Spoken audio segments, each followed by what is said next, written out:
Eh bien, une nouvelle alternative moins coûteuse et moins polluante pourrait voir le jour bientôt. Un physicien québécois, Gilles Saint-Hilaire, a inventé un moteur rotatif alimenté par air comprimé, le quasi-turbine. Il en a fait la démonstration aujourd'hui au marché Atwater de Montréal.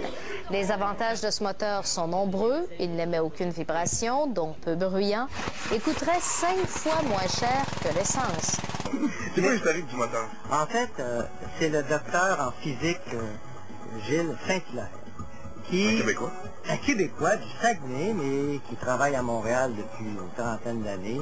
Il a fait la physique atomique en France, la physique des plasmas en Italie, la physique générale à l'Université de Montréal. Puis lui, il réparait un moteur des autres. Il dit, tabarnouche, on peut peut-être penser à ça, puis voir si on peut faire mieux que ce qu'on a maintenant. Ils ont travaillé à étudier tout ce qu'il y a comme moteur sur la Terre. OK? C'est pas des farces, là. Recherche approfondie. Recherche approfondie. Ensuite de ça, ils se sont dit, qu'est-ce qu'il y a comme principaux problèmes? Il y avait la pollution, il y avait les vibrations, il y avait toutes sortes de choses comme ça, il y avait l'inefficacité, etc. Ils ont tout mis ça.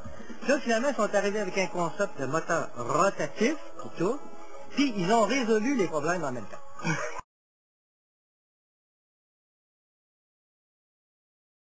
Dans le cas du moteur à piston 4 temps de nos autos, on fait avec ces moteurs-là 4 temps moteurs en 2 révolutions. La quasi-turbine fait, elle, 32 temps moteurs pendant les mêmes 2 révolutions. M. Saint-Hilaire a eu le génie d'effectuer les calculs complexes qui lui ont permis de faire démarrer son moteur en faisant tourner un losange déformable dans un quasi-cercle, sans jamais qu'il n'y ait un seul grain de sable dans l'engrenage. Alors, quand on tourne ici, vous voyez que la chambre ici s'agrandit. Et ici, c'est relié à l'extérieur, donc il y a aspiration au moins de l'air, sinon du mélange air-carburant. Là, la chambre est rendue à son maximum de volume, et après ça, la chambre va diminuer de volume, vous voyez. Donc ici, il n'y a presque plus de volume, il y a une compression extraordinaire qui se fait ici, et l'allumage se fait exactement à ce moment-ci. Une fois que le mélange est allumé, là, ça pousse ici, il y a une pression extraordinaire. Donc, ça fait tourner tout le rotor, et à partir d'ici, la chambre va rapetisser, mais elle est ouverte à l'extérieur, et ça va expulser les gaz brûlés, quoi. Et puis, vous voyez, à chaque fois, pendant chaque tour, ici il y a aspiration, ici il y a compression, ici il y a allumage et détente, et ici il y a expulsion. Donc vous avez les 4 temps moteurs en même temps dans le moteur. Donc techniquement, comment fonctionne une quasi-turbine de façon comparée à un moteur à piston? Alors, sur le schéma de gauche, vous voyez comment fonctionne un piston à l'intérieur d'un cylindre. Vous voyez au bas le vilebrequin, et entre le piston et le vilebrequin, il y a ce qu'on appelle une bielle. C'est une tige qui relie le piston au vilebrequin. Dans un moteur à piston, il y a 4 temps qui correspondent à 4 mouvements du piston. Donc, premier temps, le piston descend et aspire de l'air. Deuxième temps, le piston remonte, comprime l'air. Troisième temps, il y a un allumage qui se fait et le piston redescend par la poussée de la pression qui est dans le cylindre. Et quatrième temps, le piston remonte et évacue les gaz brûlés, essentiellement de la vapeur d'eau et du carbone, enfin soit du bioxyde de carbone, soit du monoxyde de carbone, mais en grande majorité du bioxyde de carbone. Dans un moteur quasi-turbine que vous voyez à droite, vous avez les mêmes temps moteurs, c'est-à-dire aspiration, compression, allumage et détente, qui fournit le temps qui fournit l'énergie, et l'expulsion. Sauf que votre admission du carburant et de l'air peuvent se faire en même temps, à droite en bas. Il faut éviter de produire les NOx. Et le moteur à piston en produit naturellement. Et c'est inévitable. Tandis qu'avec la quasi-turbine, l'avantage, c'est que, évidemment, il y a haute température après l'allumage, il y a une bonne pression, mais il n'y a pas le temps. Parce que les réactions à l'intérieur de la quasi-turbine sont beaucoup plus rapides qu'à l'intérieur d'un moteur à piston. Ce qui en fait un moteur beaucoup plus écologique parce qu'il pollue beaucoup moins qu'un moteur à piston.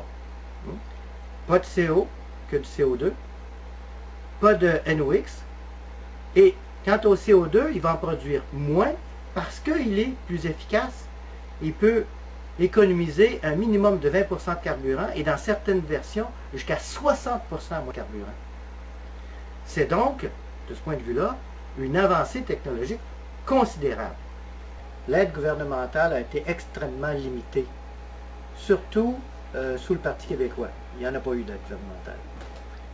Et c'est pour ça qu'en 2002, moi-même et 2 autres personnes, on a décidé de créer une association qui, d'une certaine façon, supplierait à l'inactivité gouvernementale. Donc, ce sont des citoyens qui décident de travailler ensemble pour faire des choses qui vont faire connaître la quasi-turbine, qui vont faire des intégrations de la quasi-turbine dans les véhicules, toutes sortes de choses, qui vont prouver donc à la face du monde que ça marche, que c'est une bonne invention et qu'on peut s'en servir.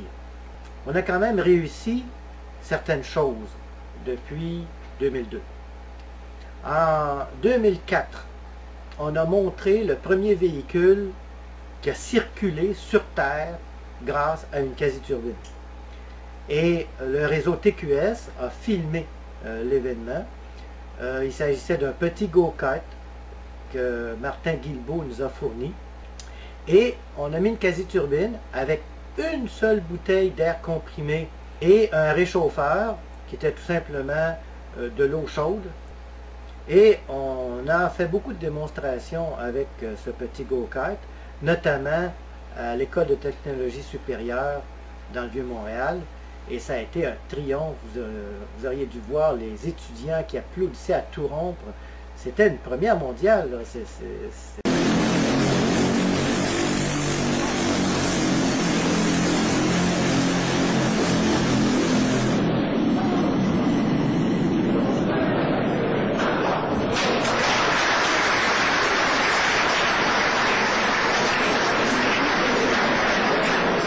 Ensuite de ça, nous avons fait un deuxième go-kart qui lui est plus gros, qui avait 2 bouteilles d'air comprimé, toujours le même moteur, et c'était un go-kart qui théoriquement pourrait aller à 200 km/h.